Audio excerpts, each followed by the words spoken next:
Director Don Siegel needed to be incredibly prepared to deal with all the obstacles this production presented. To stay on schedule, he was often forced to shoot scenes involving Duke Halliday when the actor playing him was sitting in a jail cell back in the States. But Siegel's meticulous prep allowed him to finish those scenes once Robert Mitchum arrived, and then insert his parts later on in the editing room. Siegel had the advantage of starting his career as an editor at Warner Brothers, so he knew exactly how to handle the kind of match cutting that made those scenes appear seamless. But he was really tested. In some of the chase scenes, Mitchum's takes were filmed months after Siegel had already shot the footage of his pursuers, at a different time of year.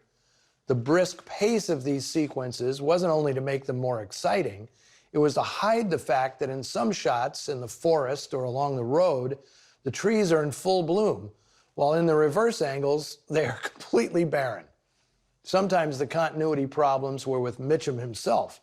In Los Angeles, he'd film what they could get with him before he went to jail, but when he came out, Mitchum was 20 pounds lighter, a lot more tanned, and sporting a different haircut. Now, directors always have a continuity person on set to ensure things match shot to shot, and whoever had that job on the big steel, they more than earned their salary. I also want to draw attention to how well Siegel handled driving scenes that required the use of rear projection. He made sure to not just bounce the stationary car around, he had the camera subtly bobbing in and out to accentuate the illusion. It's the little things that separate a great director from a merely adequate one. Even though production pressures required him to be obsessively organized, Siegel wasn't immune to spontaneity. To conclude the film, he had Mitchum and Greer partially improvise a scene that felt closer to their witty selves than the obligatory romantic clinch that typically wrapped things up. An actual quinceañera ceremony was happening in the plaza, and Siegel worked it into the scene to provide a finish that's more clever and cute than what was in the original script.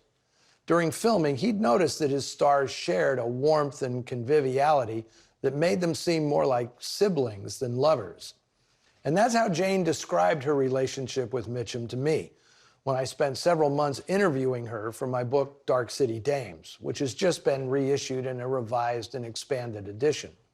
Despite his reputation as a hellraiser and a bad boy, Jane found Mitchum to be a thoughtful and compassionate colleague who went out of his way to protect her, on set and off. The banter they share in The Big Steel came easily to them, even without a script to prompt it, and they kept it up, even when the cameras stopped rolling. I will be back next week with a more serious crime film. The Undercover Man stars Glenn Ford in one of the first Hollywood films based on the FBI's takedown of Chicago crime boss Al Capone.